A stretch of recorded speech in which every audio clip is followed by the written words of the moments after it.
Academicamente, o podcast da Autónoma Academy. A indústria da defesa nacional é tema deste episódio do Academicamente. Não é se calhar daquelas indústrias que mais pensamos quando olhamos para Portugal, mas Portugal vai dando algumas cartas nesta indústria. Justamente para saber que cartas são estas, convidamos Catarina Nunes, é coordenadora do curso de especialização em Economia de Defesa. Viva Catarina, bem-vinda a este podcast. Muito boa tarde, muito obrigada pelo convite, é um prazer estar aqui. Vamos tentar perceber que cartas são estas, mas se calhar antes de olharmos para o baralho, convinha perceber como é que Portugal está quando olhamos para a defesa a nível nacional. Antes de olharmos até para as nossas próprias capacidades, temos algumas que são reconhecidas internacionalmente até. Mas Portugal tem obrigações, sobretudo no campo da União Europeia e da NATO. Como é que andamos a nível de defesa aqui nestes dois tabuleiros? Muito bem.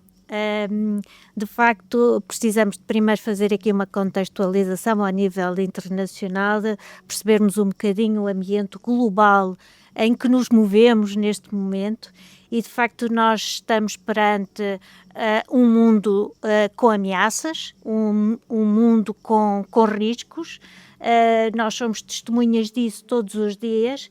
Os riscos basicamente geopolíticos, para além dos geoeconómicos, mas há conflitos de facto entre os Estados que são de facto críticos e têm vindo a impulsionar esta cooperação com a União Europeia e naturalmente com a NATO. São compromissos internacionais que nós temos, nós somos membros fundadores da NATO e daí precisamos de cumprir os nossos objetivos e os nossos compromissos a qual nos comprometemos.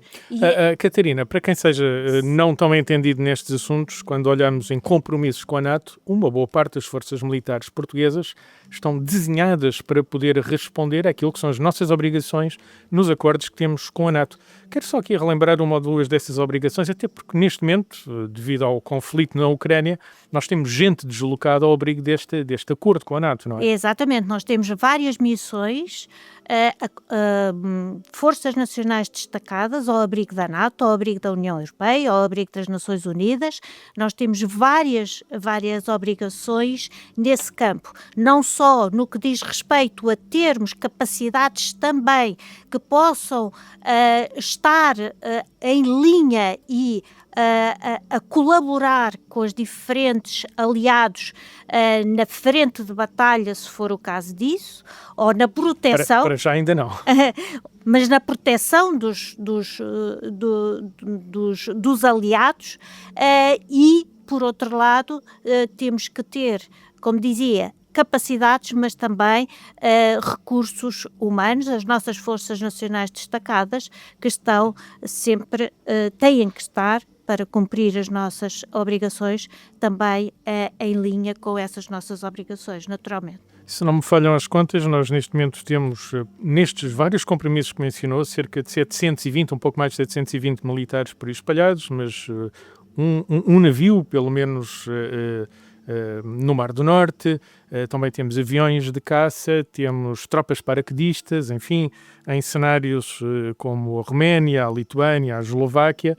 Mas depois também temos outros compromissos com a África, com países da CPLP, por exemplo. Naturalmente, nós temos a cooperação, aquilo que nós chamamos a cooperação, que para Portugal é extremamente importante, nomeadamente pela nossa ligação histórica, cultural, também a estes países de língua oficial portuguesa, a qual nós damos imensa prioridade. Uma dessas prioridades, e isso é exemplificativo, permita-me dar aqui o exemplo, o mecanismo de apoio à paz no âmbito da União Europeia, que foi aprovado logo a seguir, foi negociado e foi aprovado logo a seguir à presidência portuguesa em 2021, a presidência portuguesa da Comissão Europeia. Portanto, o mecanismo de apoio à paz, o primeiro comando foi dado a um general do exército português, o senhor general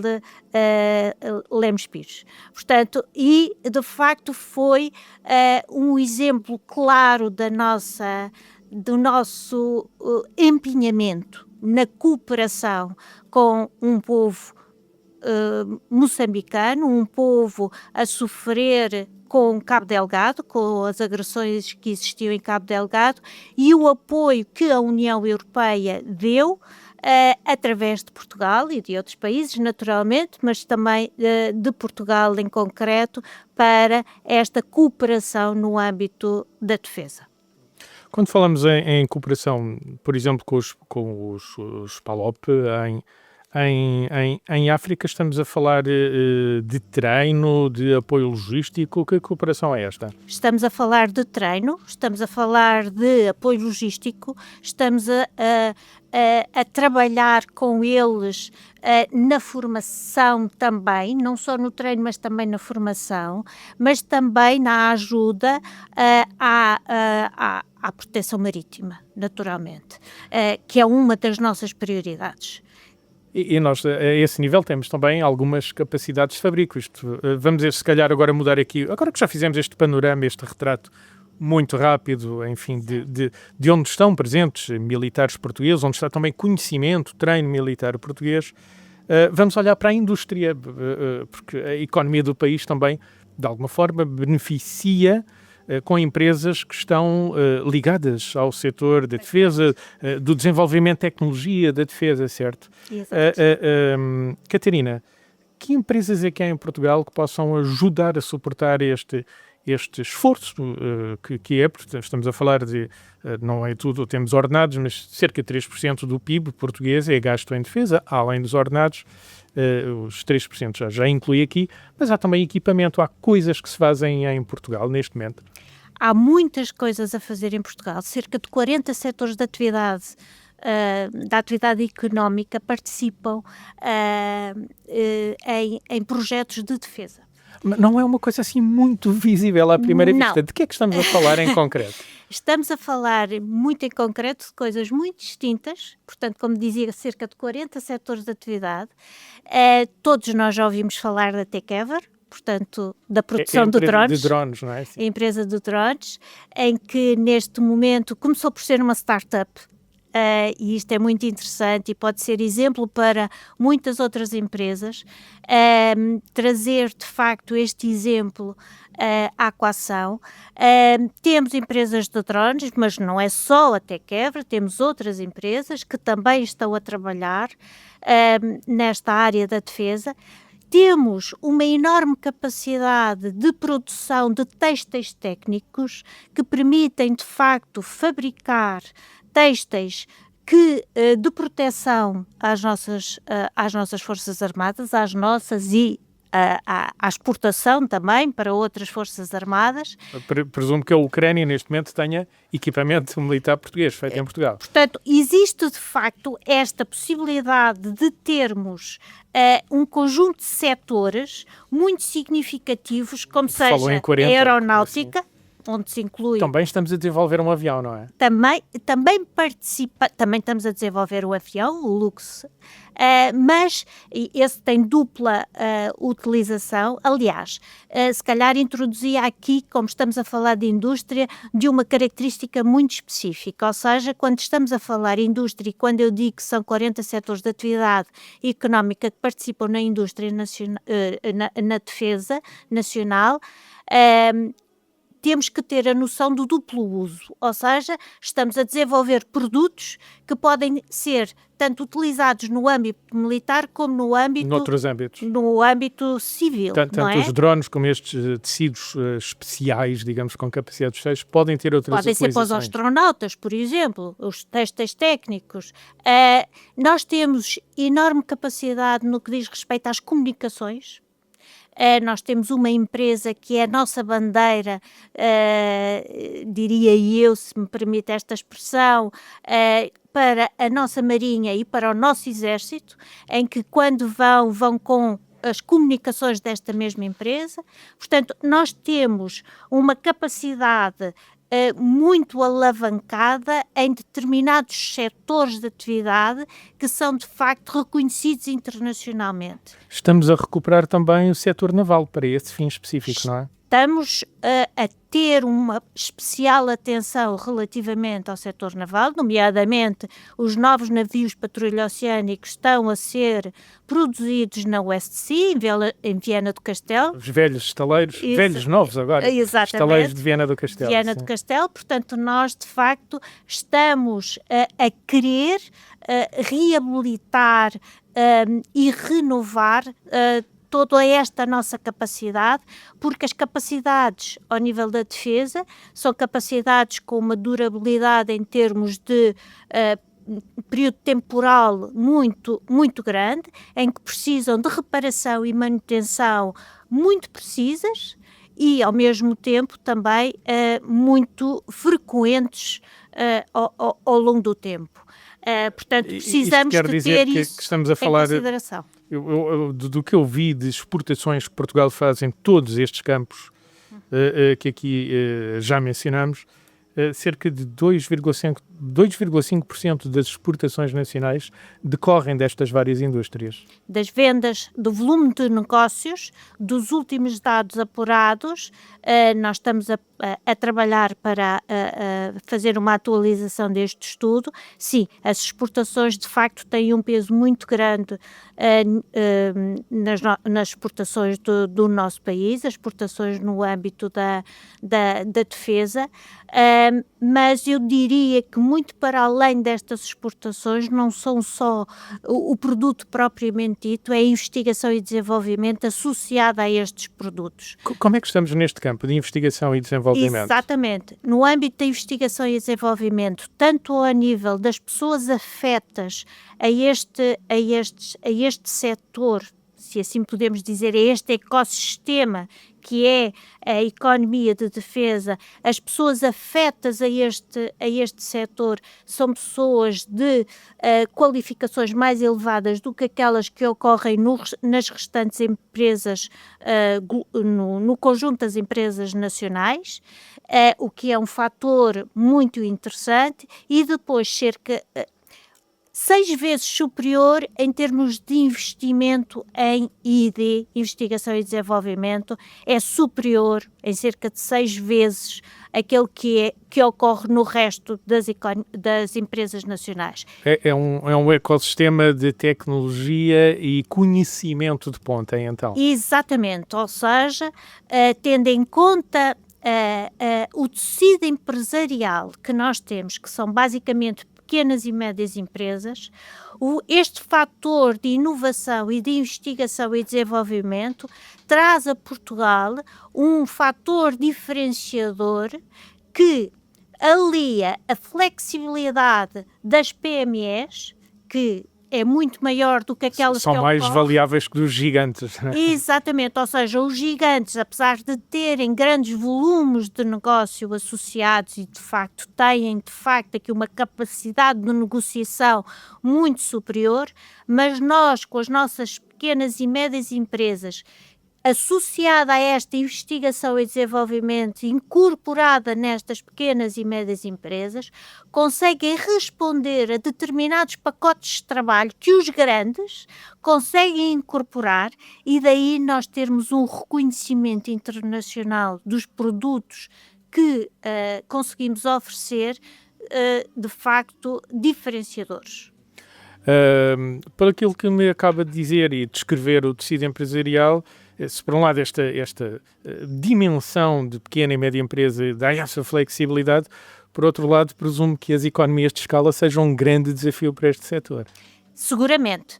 Daí a importância da integração nas cadeias de valor dos grandes construtores é fundamental. É um trabalho que tem vindo a ser desenvolvido por Portugal, com grande afinco, transversal nos últimos, diria eu, 5 anos. têm vindo, porque também nos últimos 5, 7 anos houve uma mudança drástica no âmbito, no âmbito europeu e NATO, tendo em conta todos os conflitos e todas as vicissitudes que têm ocorrido ao nível mundial. E há uma corrida neste momento a equipamentos militares e a capacidades de defesa, exatamente. Não é? E o tempo corre atrás de nós e nós temos de facto que responder a estes desafios que são tremendos e estamos a falar de produtos com uma envergadura em termos financeiros e em termos de tempo para a produção de cada um destas capacidades que são de facto ímpares. Não se compara, eu costumo dizer, nós estamos com todo o respeito pelo setor do calçado, não estamos a fabricar um sapato, ou um par de sapatos, estamos a fabricar ou um navio ou uma aeronave. E aí, de facto, é extremamente importante termos isso em presente. Agora apetece-me ser um pouco crítico, já que falou em aeronaves. A Europa não se entende para fazer um Eurofighter. Não há um projeto, há vários projetos. O que é que se passa com este entendimento europeu sobre as indústrias da defesa? Ou pelo menos sobre este caso concreto dos aviões de combate? Exato. Existe, eu não vou fugir à pergunta, mas só quero referir uma coisa relativamente à aeronáutica, que nós fomos os pioneiros na aquisição do KC-390. E nós já agora vamos aqui contextualizar que avião é este. Exatamente. É um avião que tem diferentes valências, não é um caça, eu não me esqueci da pergunta, vou responder à pergunta, mas não é um caça, mas é uma aeronave que consegue ter diferentes funções, seja de busca e salvamento, seja de combate a fogos, seja de transporte, seja de logística, portanto tem várias... Uma grande aplicabilidade. Exatamente, tem várias aplicabilidades e, por outro lado, Portugal arriscou. E eu acho que é isto que nós temos que fazer. Mas é um risco calculado e bem conseguido, não é? Exatamente, por empresas nacionais que desde o primeiro momento se aliaram à Embraer. A empresa, o gigante para a nossa dimensão, gigante brasileiro da aeronáutica internacional. Exatamente. Nosso parceiro ali nas velhas OGMAs, oficinas exatamente, aliás, que tem, o Estado português tem 35% do capital das OGMA e a Embraer tem a restante participação, mas aliados à OGMA, aliados à Embraer, houve um conjunto de empresas que assumiu o risco no desenvolvimento da investigação e desenvolvimento e na produção de várias componentes para esta aeronave. É um bom exemplo. É um bom exemplo ao e a partir das de nós... caças na Europa. E nós estamos a vendê-lo e a ajudar a vender para o resto da Europa. Já usamos já usamos, já temos e já houve o compromisso de, em vez de 5 ser 6, KCs que vamos adquirir. E descolam num espaço de tempo muito curto. Eu já os vi a descolar e é impressionante. Conseguem descolar em pouca pista, é uma coisa impressionante. Sim, porque eles têm a função da busca e salvamento, concretamente, não é? Portanto, que é o tipo de avião necessário a quem tem tanta água como Portugal tem. É uma aeronave muito necessária a Portugal. Exatamente. Mas o que é que se passa com o caça europeu que não nos entendemos? Sim, existem de facto questões, diria eu, geopolíticas, que estão naturalmente subjacentes a todos estes desafios. Em termos de capacidades, seguramente que haverá 3 ou 4, 2, 3, 4, diria eu, aeronaves que iriam corresponder às necessidades a que os parceiros NATO pudessem adquirir. Agora, nós temos que ter uma noção muito clara, e esta é uma questão que é transversal e que tem que estar muito presente no âmbito da União Europeia, que é a interoperabilidade das capacidades. Ou seja, nós temos que perceber se em termos de sistemas, de comunicações, se aquilo que aquilo que for adquirido é Tem que interoperável. comunicar com os equipamentos da NATO. Exatamente.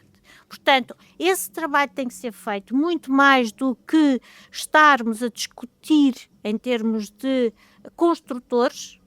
É preciso ter esta noção muito clara da interoperabilidade para maior eficácia e maior eficiência naquilo que as missões no âmbito da NATO e da União Europeia têm que ser exigem isso, têm que ser cumpridas. Catarina Nunes, muito obrigado pelo tempo que pôde despender a ajudar-nos a perceber, afinal, que baralho é este destes 40 setores de atividade que se juntam em Portugal para ajudar outros gigantes externos, mas também para termos a nossa própria produção em aviões, em tecidos técnicos, até mesmo já em carros antimotim e em navios produzidos em Portugal, qualquer coisa que já é 2,5% das nossas exportações. Muito obrigado pelo tempo que pôde despender para ajudar-nos a perceber, afinal, quais são as cartas deste baralho. Muitíssimo obrigada pela atenção e pela oportunidade. Academicamente, o podcast da Autónoma Academy.